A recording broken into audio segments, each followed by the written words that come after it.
Hello，大家好，我係阿怡，我係阿峰。灣區睇房記得為我哋少行好多彎路啊！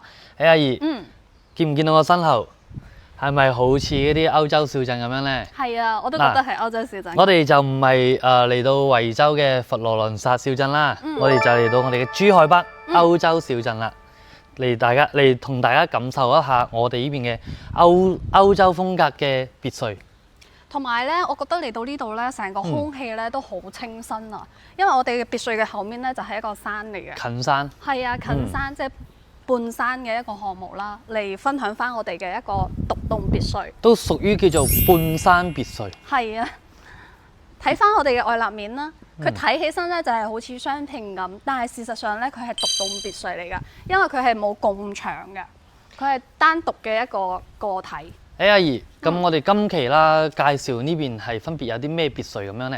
我哋喺翻呢邊咧有疊墅、上下疊墅同埋我哋嘅獨棟別墅，大概咧總價咧130萬起咧就可以享受到我哋嘅別墅項目啦。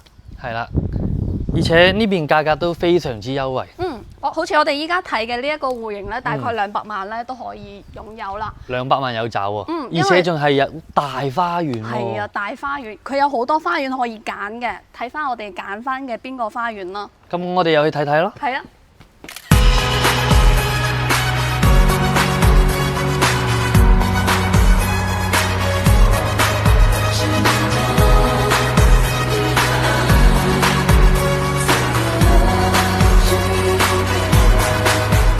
好啦，我哋嚟到我哋嘅樣板間啦。係。我哋參觀下我哋呢邊嘅樣板房。成個佈置咧睇晒落嚟，呢個設計感咧都係非常之靚啊！但係咧交付標準咧係毛坯嚟嘅，都係要按翻我哋自己嘅一個裝修風格咧去設計同佈置嘅。呢個只係參考翻佢呢個裝修咁樣。睇翻呢個廚房啦，佢係做咗一個中西式嘅一個結合體。首先啦，呢邊係一個中式嘅一個島台式嘅一個設計，跟住再睇翻到我哋呢一個位置啦，就係有個西式嘅一個吧台喺呢個位置。我哋吧台隔離啦，都仲可以放置一個大冰箱，非常之 OK 嘅。咁大嘅一個別墅，梗係唔止一個冰箱啦，係咪先？咁我哋睇翻到我哋出去嘅飯廳部分啦。阿怡企喺呢個位置就係我哋整體嘅一個大飯廳，因為我哋呢個別墅啦，佢飯廳客廳係分開嘅。同埋身後啦都可以放好多啲紅酒、洋酒嘅一個酒架。係啊，平時食飯咧就喺呢度選酒啦。係啦，或者你可以喺你嘅地下室放置一個酒窖咁樣嘅喎。再睇翻到我哋嘅客廳部分啦，哇！呢個客廳真係夠晒大。呢個位置真係好中意啊！呢個 OK 喎。呢個挑高。呢個挑高啦，如果話中意古典式嘅朋友嚟講啦，都可以放置一個大嘅水晶燈。如果你話現代嗰種類型啦，放置咁樣嘅一層高，再加上比較多嘅一個射燈落嚟，非常之有設計感嘅喎。而且係想要空間更多嘅話咧，都可以將佢封起佢嘅，上面就會多間房咯。咁啊係喎。係啊，就會更多嘅一個使用空間。同埋咧，我哋電視牆後背啊，仲可以放置一個茶室或者係書吧咁樣嘅喎。係啊，呢度小朋友咧喺度練琴啊，或者平時飲茶都好正啊！呢個位置。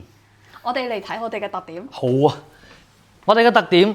透過我哋嘅窗，再出翻到去我哋嘅大花園，真係夠晒正。哇！呢個花園無敵啦。係啊，仲要係近山嘅添，所以我同阿怡講話，我哋呢一個係半山別墅。係啊，而且我哋別墅下面呢一個位置啦，整體嘅花園都可以足夠你同3、5知己過嚟 BBQ 下午茶，係非常之舒服啊，同埋。哇！啲空氣真係 OK，好清新嘅一個空氣啊！係啊，再睇翻到我哋嗰邊，呢一邊啦，都仲係你嘅一個花園嚟嘅喎。呢個位置，佢係呢邊啦，都可以放到一個你嘅一個餐台位，同埋呢邊啦，再打造一個水景位，都係非常之舒服嘅喎。呢個位置。好好正啊呢度。呢一個花園有幾大呢？呢個花園嘅面積咧有200個方㗎，係非常之大嘅一個使用面積啦。有陣時小朋友咧，即係成日要出公園度玩啦，喺呢度就唔使啦。餵晒。係啊，成個花園都夠晒玩啦，喺呢度踢波。係啊，咁呢個花園係200平，我哋成棟樓係200平，加埋嚟成400平喎。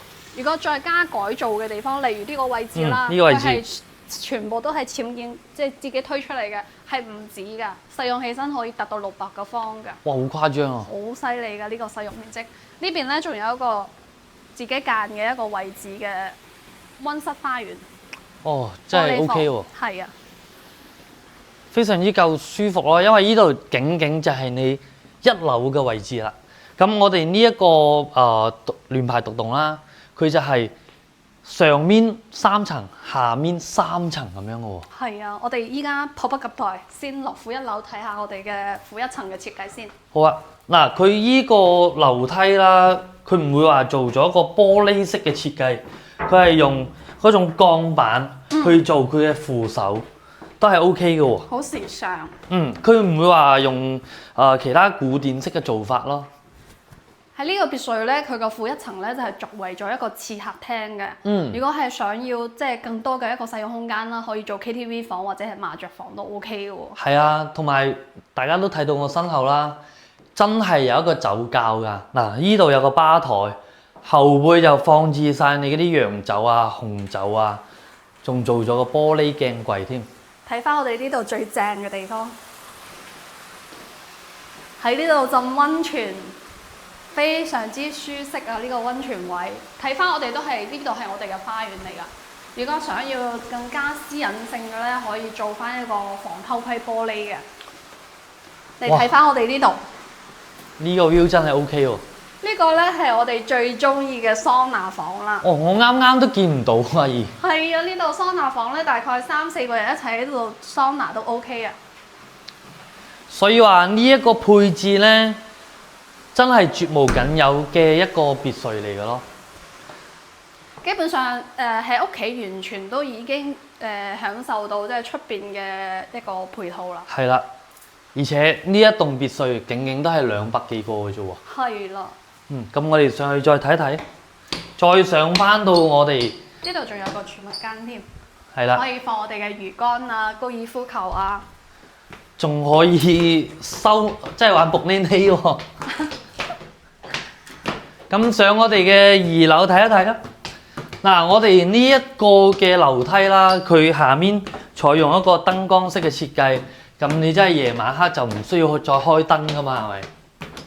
而且我留意翻個樓梯位咧，每一層咧都有一個採光位嘅。係嘛？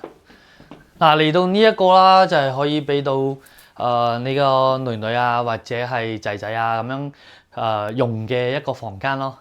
佢係單獨嘅一個套間嚟㗎。嗱，我哋再睇翻入面係我哋嘅衣帽間嚟㗎啦。嚟到呢邊就係衣帽間同洗手間嘅一個配置。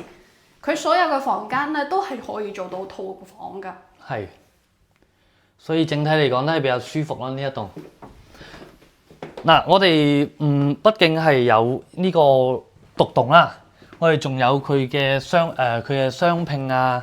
仲有佢嘅上下碟啦，都係非常之舒服嘅一個別墅嚟㗎。我哋攝影師睇翻呢個 view， 哇，撈空嘅一個大廳喎，好正啊！仲有睇出去前面，哇，仲有個露台添。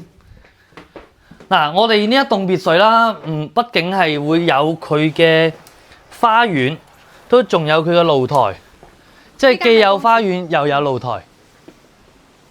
嗱，呢個位置。呢間就係公主房嘅配置，果然係小公主掌上明珠，比王子嘅房間好太多啦。依家對女比對仔要好好多啊！係咁樣嘅一個裝修設計啦，真係好溫馨啊！都係一個套間。哇！即係佢一層樓落嚟係有2個套間嘅喎。係，佢每一間房都做到套房咯。係改造咗嘅，原先係3間房嘅，依家係改咗2間房，2個洗手間。係。我哋再上我哋嘅3樓。嗰啲材料都係 OK 嘅。嗱，我哋每一個樓梯每一層咧都有採光面嘅，就唔會覺得好暗咯，就係採光非常好。上翻到我哋嘅3樓啦，我哋嘅3樓啦，我哋先睇翻我哋嘅左手邊，因為我哋嘅左手邊係成排嘅一個衣帽間，同埋我哋呢邊嘅一個休息嘅一個地方。當然，我哋呢一層佢唔係僅只有呢個，我哋仲有個睡房，因為呢一層就係俾我哋嘅主人嘅。嗱，真係超級無敵豪華。係啊，好正啊！呢間主人房好大，呢間房應該都有差唔多將近30個方啦。絕對會有。咁如果成層計落嚟咧，都有成90幾，應該都係會有。係啊，因為佢成套都係有晒噶嘛。呢邊就係主人房洗手間，都好大啊！我哋唔單止睇到呢邊，入邊仲有呢個淋浴位咧，喺平層要去到200個方先做得到咁大。係喎，因為我哋平時都拍開200-300個方嗰啲平層啊，我哋啲別墅啊，都做唔到有呢一種咁樣嘅衣帽間。咁大嘅衣帽間同洗手間。係啦，跟住我哋緊接住上去我哋嘅呢個圓弧嘅一個樓梯度睇一睇先。嗱，呢層都係屬於一個加建嘅。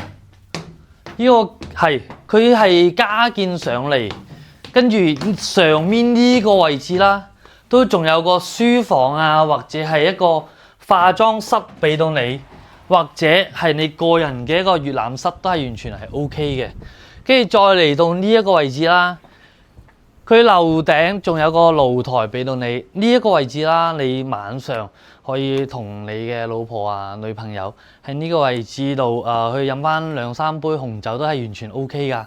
再睇翻我哋嘅身後啦，就係我哋嘅半山啦，非常之舒服，整體空間同埋整體嘅一個環境，最緊要係夠晒舒服嘛。成個戶型我哋就睇晒啦，睇翻我哋成個園林環境。哇，真係 OK 啊！歐洲小鎮 feel， 再配埋我哋嘅山景，真係非常之靚啦！如果對呢個樓盤有興趣或者係想了解嘅話咧，歡迎喺下方留言評論俾我哋。我哋下期再見，拜拜。拜拜。